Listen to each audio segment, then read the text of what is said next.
Marco, Polo, Paul Tran, Baker Man.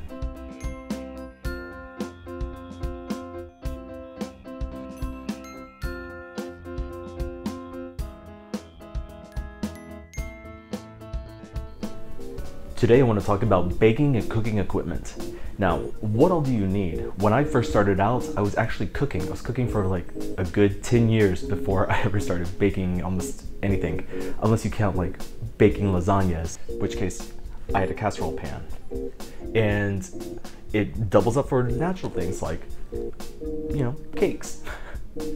And roasting vegetables, other things that you could put into your oven. But your very first thing that you need is your oven and your stovetop. Now, it really depends on what you want to make, because when I started baking, what I had was a fork, a bowl, a pan, and a measuring cup. This is all I needed to start making things such as brownies from store-bought mix. Then I started to mix things into my brownies, such as caramel, marshmallow fluff, nuts, cherries, not all at the same time, but enough to start to wonder, what else can I do? And to do more, and to do it quickly, I needed more things. So what did I start doing? I started amassing so much stuff over the course of just years.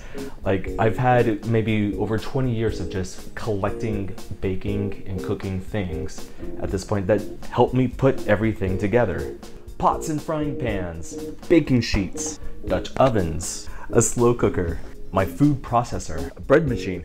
I actually got this bread machine for super cheap off of Craigslist because the lady who had it tried to make French bread twice in it, decided that she just didn't want to try that anymore, and then put it on sale. It's a really good bread maker, and I got it for super cheap, almost a steal, and I make most of my bread by hand. My stand mixer. Before this, I had my hand mixer. I had a hand mixer for so long, but before that, I used my fork and a whisk. Now, whenever I got these, it was just a game changer. I was able to, instead of just being able to mix cakes and batter in just a matter of minutes, into like the matter of minutes, like just seconds. Suddenly, I was able to whip buttercream from just, you know, maybe about 10, 15 minutes. It's a long time, right? To just a couple minutes, and it was fantastic. I could whisk eggs, I could make meringues, I could do so many different little things, and it was great. But it doesn't mean that it wasn't impossible, because I was still able to do these things before I had these gadgets. Bowls, lots of bowls. A sifter, steamers, more dishes that I could use for baking and casseroles, and a double boiler and strainers. My rice cooker. I didn't really use my rice cooker very much.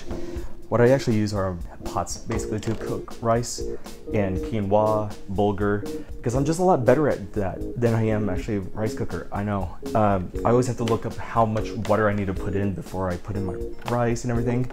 And it's just, with a pot of water, I know exactly the amount of water I should put in. I know, it goes contrary to what we should even think.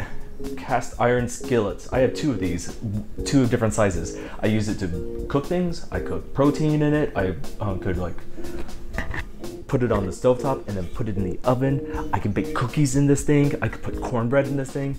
It is wonderful. My mortar and pestle for things like spices, and when I actually do things like knead rice powder. All my handy little gadgety things like tongs and paddles and spatulas and more tongs and more spatulas and spaghetti strainers and a whisk and a rice paddle, giant spoons. I feel like I need them all. Ladle, potato masher. Because the potato masher, I don't just use for potatoes. I actually use them also to like mash fruit, like when I make jam in one of these pots. Technically, I'm supposed to be able to make jam in my bread machine also. I'll try that one day. I have a tiny measuring cup. It's really nice and go for a few tablespoons or just a very small amount of cups, like 1/8 cup. A sauce squeezy thing, blowtorch, for things like creme brulee or just really nice toasted meringue. How about my intense collection of toothpicks?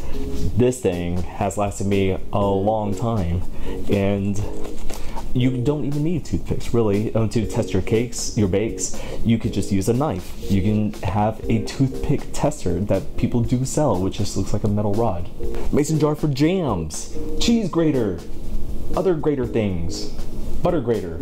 Butter grating is really nice sometimes when you want to make puff pastry. I have molds for cakes. I have little 6-inch ones. I have bigger 9-inch ones. I have this square one that's I think 6 inches, a flower, a heart, a star, 6-pointed. All for cakes. Springform pans, bigger one, smaller one. I can make cheesecakes, I can make cakes, I can make genoise. It's a cake ring or just a round. I have loaf pans. I have a bigger loaf pan, a silicone loaf pan, a tiny loaf pan. Basically I can make bread, pound cake, meatloaf. Not at the same time. Well, I guess I could. I have 3 loaf pans. I have a few pie pans as well as like a pie cover to protect the crust. This has been useful a whole lot. Kind of feel like Xena, Warrior Princess. Ceramic pie weights for when I want to bake the crust before putting any filling in. I'm sure that I have more than this as far as bundt pans go, but a really attractive bundt pan and a really nice silicone bundt pan. I use this for monkey bread, I use this for cakes, I use this for pound cake. They're great. Lemon squeezy thing that I use for oranges, lemons, and limes. French rolling pin, a fondant rolling pin, and a tiny rolling pin for things like tortillas and just little bits of fondant. Cookie cutters or biscuit cutters, pastry cutters. My bench knife, I use this so much for so many things. For bread, for pastry, for cookies, a lot.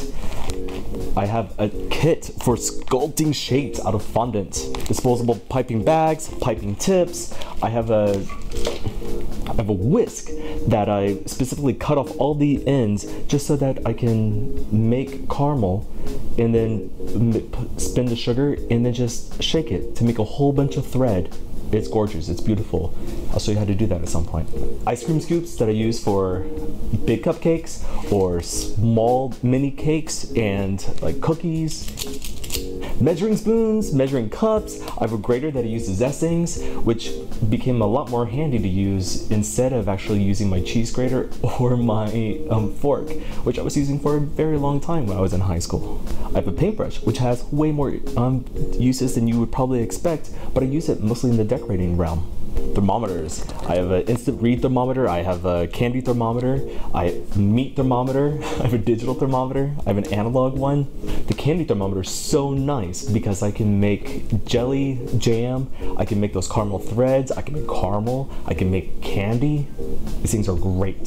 For when I make gummies, I have gummy molds. And then one day I realized, wait, I know how to melt chocolate and I know how to make truffle and ganache centers for the chocolate.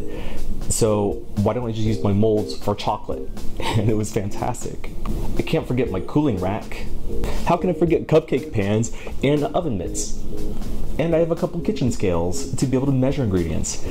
Because if you notice, I give a lot of instructions about the weight for ingredients. Baking life changed considerably once I got a scale, because not only did I start measuring things, but my bakes became so much better.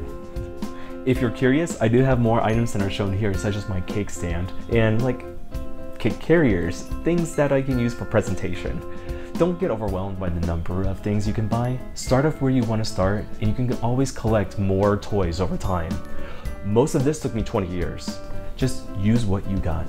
Don't get overwhelmed, and when you bake and cook at home, the cost of the materials are nowhere near what it would cost if you always ate out. You'll eat better and cheaper at home. If I had to move out of the country, my stand mixer is the one thing that I wouldn't sell. Tell me in the comments what your favorite kitchen gear is or are. If you haven't already, subscribe and turn on the notifications for new videos. I'll show you how to use all of this stuff. Be sure to like this video. My name is Paul Tran, and this is Paul Tran, Baker Man.